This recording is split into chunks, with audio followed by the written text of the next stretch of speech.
అస్మద్గురుభ్యో నమః శ్రీమాత్రే నమః. అమ్మవారి దివ్యపాదపద్మాలకు నమస్కారం చేసుకుంటూ వీడియోలోకి వెళ్ళిపోదాం. అధిక జ్యేష్ఠ మాసం వచ్చింది. అధిక జ్యేష్ఠ మాసంలో 19 ఏళ్ల వరకు కూడా ఇలాంటి అనుగ్రహం మళ్ళీ రాదు. ఎందుకు చెప్తున్నాను అంటే, అధిక జ్యేష్ఠ మాసంలో ఎవరైతే ఆంజనేయ స్వామిని ఆరాధిస్తారో బడే మంగళవారం అంటారు అధిక జ్యేష్ఠ మాసంలో వచ్చేటటువంటి మంగళవారాలని. అందులోనూ 9 మంగళవారాలు వచ్చాయి అమావాస్యతో సహా. ఈ 9 మంగళవారాల్లో కూడా ఒక్కొక్క వారము ఒక్కొక్క విశేషమైనటువంటి పూజ, లేకపోతే ఒక విశేషమైనటువంటి ఫలితం. ఏ మంగళవారం ఎలాంటి ఫలితం వస్తుంది, అసలు మంగళవారం ఏం చేయాలి, ఈ అధిక జ్యేష్ఠ మాసంలో మంగళవారానికి ఉన్నటువంటి ప్రాధాన్యత ఏంటి, మంగళవారం నాడు ఏ కొద్దిపాటి పరిహారం చేస్తే మనకి అఖండమైనటువంటి ఫలితాన్ని పొందొచ్చు, ఆ తదితర వివరాలన్నీ కూడా మనం ఈ వీడియోలో చూసేద్దాం. ముఖ్యంగా అసలు ముందర మనకి మంగళవారాలు ఎప్పుడెప్పుడు వచ్చాయి.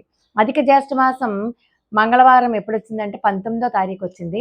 అలాగే అంటే మే 19, మే 26, June 2, June 9, June 16, June 23, June 30, July 7వ తారీఖు, జూలై 14. అంటే అధిక జ్యేష్ఠ మాసము, నిజ జ్యేష్ఠ మాసము, మొత్తం ఈ జ్యేష్ఠ మాసం అంతా కూడా 9 మంగళవారాలు వచ్చాయి. ఇది మళ్ళీ 19 ఏళ్ల వరకు కూడా రాదు. ఇలాంటి మంగళవారాలు, ఇలాంటి శుభదినాలు 19 ఏళ్ల వరకు కూడా రావు. మరి ఏ వారం ఏం చేస్తే ఎలాంటి ఫలితం వస్తుంది అన్నది మనం ఇప్పుడు ఈ వీడియోలో చూసేద్దాం. అధిక జ్యేష్ఠ మాసంలో వచ్చేటటువంటి మంగళవారంలో శ్రీరామచంద్రమూర్తి ఆరాధన అయినా, ఆంజనేయ స్వామి యొక్క ఆరాధన అయినా ఎక్కువ ఫలితాన్ని ఇస్తుంది. అందులో ప్రత్యేకంగా మంగళవారం నాడు మాత్రం ఖచ్చితంగా చేయండి. ఏం చేయాలి అంటే, ఉదయం సూర్యోదయానికి ముందే చక్కగా స్నానం చేసి ఇల్లు వాకిలి శుభ్రం చేసుకుని, మనకు దేవాలయానికి వెళ్తే దేవాలయానికి వెళ్ళండి, లేకపోతే ఇంట్లోనే ఆంజనేయ స్వామి యొక్క చిత్రపటం ముందు ప్రతిరోజు ఒక్కొక్క ప్రత్యేకమైనటువంటి దీపారాధన చేయాలి. మొదటి వారం ఏం దీపారాధన చేయాలంటే, వీలైతే సంపెంగ నూనె కొనుక్కోండి. సంపెంగ నూనె కనుక అందుబాటులో లేకపోతే మొత్తం ఆవు నూనెతో అయినా చేయండి. సంపెంగ నూనె మనకు అప్పులు పోవాలి, అప్పుల బాధలు తొలగిపోవాలి, తీవ్రమైనటువంటి అప్పుల బాధల్లో బయటికి రావాలన్నా రాలేకపోతున్నాము, ఇలా అప్పులకి సంబంధించిన రుణాలకి సంబంధించిన అన్ని రకాలైనటువంటి బాధలు తొలగిపోవాలి అంటే మంగళవారం నాడు స్వామివారికి సంపెంగ నూనెతో మనం దీపారాధన చేయాలి. సంపెంగ నూనెతో ఇంట్లో చేసినా సరే, ఆలయంలో చేసినా సరే దీపారాధన చేస్తే అప్పుల బాధలన్నీ తీరిపోతాయి. మనం సంకల్పం చెప్పుకోవాలి, ఇన్ని మంగళవారాలు చేస్తాను. ఆడవాళ్ళకి ఇబ్బంది ఉన్నటువంటి రోజులు వదిలేసి మిగతా మంగళవారాలన్నీ కూడా ఉపయోగించుకోవచ్చు. ఈ మంగళవారాలలో నాకు గల సమస్యలు పోగొట్టు స్వామి అని ప్రార్థిస్తూ, త్వమస్మిన్ కార్య నిర్యోగే ప్రమాణం హరిసప్తమ హనుమాన్యత్నమాస్థాయ దుఃఖక్షయకరో భవ, నా దుఃఖాన్ని పోగొట్టు స్వామి అని చెప్పి స్వామివారిని ప్రార్థించి ఇప్పుడు మనం చెప్పుకున్నటువంటి శ్లోకాన్ని 11 సార్లు చదవండి. అలాగే హనుమాన్ చాలీసాను కూడా మీకు వీలైనన్ని సార్లు చదవండి. వీలైనన్ని సార్లు అంటే కనీసం 3 సార్లు చదవండి, ఆ తర్వాత మీ ఇష్టం. మొదటి వారం అలా చేయాలి. రెండో వారం ఏం చేయాలంటే, స్వామివారికి తమలపాకుల మాల సమర్పించాలి. తమలపాకుల మాల ఇంట్లో స్వామివారికి మీరు నిత్య పూజలోనూ వేసుకోండి, అలాగే దేవాలయంలో కూడా తమలపాకులు సమర్పించండి. అలా సమర్పించినట్లయితే మీ మీద, మీ ఇంటి మీద ఉన్నటువంటి నరదృష్టి పోతుంది. ఏవైతే మీరు మంగళవారం నాడు స్వామివారికి తమలపాకులు సమర్పించారో ఆ తమలపాకుల్ని తెచ్చుకొని ఇంటికి చక్కగా మీరు గుచ్చుకుని తోరణంగా పెట్టుకోండి. అప్పుడు నరదృష్టి సమస్యలు అన్నీ కూడా తొలగిపోతాయి. ఇలా రెండవ మంగళవారం మీరు చేయండి. ఇక మూడవ మంగళవారం మీరు ఏం చేస్తారంటే, కాస్త బెల్లాన్ని, ఎర్రటి వస్త్రాన్ని స్వామికి సమర్పించండి.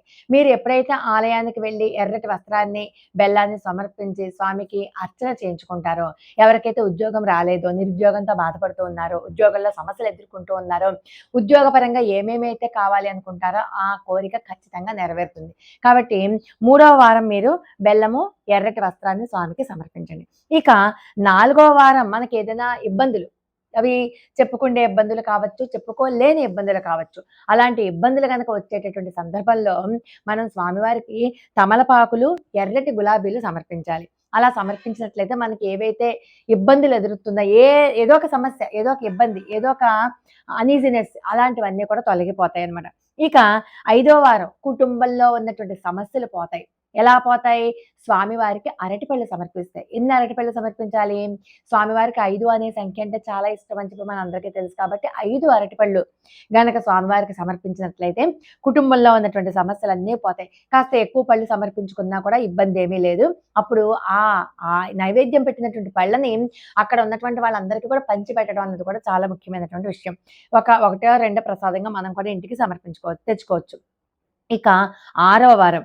ఆరవ వారాన్ని కొబ్బరికాయ సమర్పించాలి. అది కూడా ఎలాగంటే కొబ్బరికాయని ఎర్రటి వస్త్రంలో కట్టేసి కాస్త పసుపు బొట్టు అది పెట్టి, సింధూరం అది పెట్టి స్వామివారి ఆలయంలో గనక సమర్పించినట్లయితే అదృష్టం కలిసి వస్తుంది. మీకేదైనా అదృష్టం చేతి దాకా వచ్చి వెనక్కి వెళ్ళిపోతూ ఉంటే అది గనక రెక్టిఫై అయిపోతుందనమాట. అదృష్టం మీకు కలిసొస్తుంది. ఇక ఏడవ వారం. ఏడవ వారం మీరేం చేయాలంటే ఎర్రటి కందిపప్పు మీద మీరు చక్కగా నువ్వుల నూనెతో దీపారాధన చేసి దాంతో ఆలయంలో సమర్పించాలి. అంటే లేకపోతే ఆలయంలో స్వామివారి పాదాల దగ్గర పెట్టినట్లయితే కోర్టు సమస్యలు ఏవైతే ఉన్నాయో ఆ కోర్టు సమస్యలన్నీ కూడా రెక్టిఫై అయిపోతాయి. అందుచేత మీరు ఈ రకంగా చేయండి.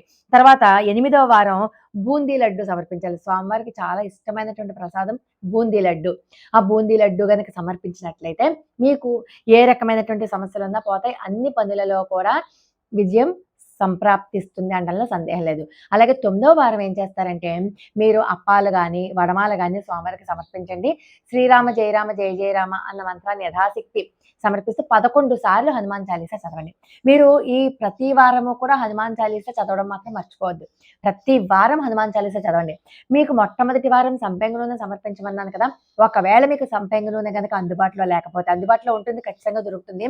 ఆవు నెయ్యి, ఆవు నెయ్యి దాంట్లో నువ్వుల నూనె, మళ్ళీ దాంట్లో కొబ్బరి నూనె. ఈ 3 నూనెలు కలిపినటువంటి దీపాన్ని మీరు ఆంజనేయ స్వామి యొక్క ఆలయంలో వెలిగించండి. లేకపోతే ఆవ నూనె అనేది దొరుకుతుంది. ఆవ నూనె అయినా సరే. మీకు సాధ్యమైనంత వరకు సంపెంగ నూనెనే ప్రయత్నం చేయండి. ఒకవేళ అది గనక దొరకకపోతే మిగతా దాని బదులుగా మిగతావి ఇప్పుడు చెప్పుకున్నవి మీరు వాడొచ్చు. అయితే శౌచాన్ని పాటించాలి. పరిశుభ్రంగా ఉండాలి. ఇంట్లో మాంసాహారాన్ని వండకూడదు. ఉల్లి, వెల్లుల్లికి దూరంగా ఉండాలి. మీరు బ్రహ్మచర్యాన్ని పాటిస్తూ ఆ ఒక్కరోజు మాత్రం ఎన్ని మంగళవారాలు అయితే మీరు చెయ్యాలి అనుకుంటున్నారో, ఈ అధిక జ్యేష్ఠ మాసంలో వచ్చేటటువంటి అన్ని మంగళవారాలు చేస్తే మహా ఫలప్రదం. మాకేమి సమస్యలు లేదండి అనుకోవద్దు. ప్రతి మంగళవారం చేయడానికి ప్రయత్నం చేయండి. అలా గనక చేసినట్లయితే ఖచ్చితంగా ఆంజనేయ స్వామి యొక్క అనుగ్రహం ఖచ్చితంగా ఉంటుంది.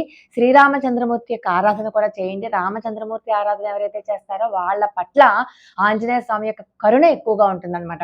అలాగే ఆంజనేయ స్వామి యొక్క ఆలయానికి ప్రతి మంగళవారం వెళ్ళి కనీసం మీకు వీలైనన్ని ప్రదక్షిణలు చేయాలి. అలాగే ఎవరితోటి గొడవ పెట్టుకోవడం కానీ, తగులాడడం కానీ, అలాగే వాదించడం కానీ ఇలాంటివి ఏమీ చేయొద్దు. ఎవ్వరికి చెడు అన్నది మాత్రం తలపెట్టకుండా కేవలం మంగళవారం నియమంగా పెట్టుకుని దానికి మంగళవారానికి కమిట్ అయ్యి ఉండండి.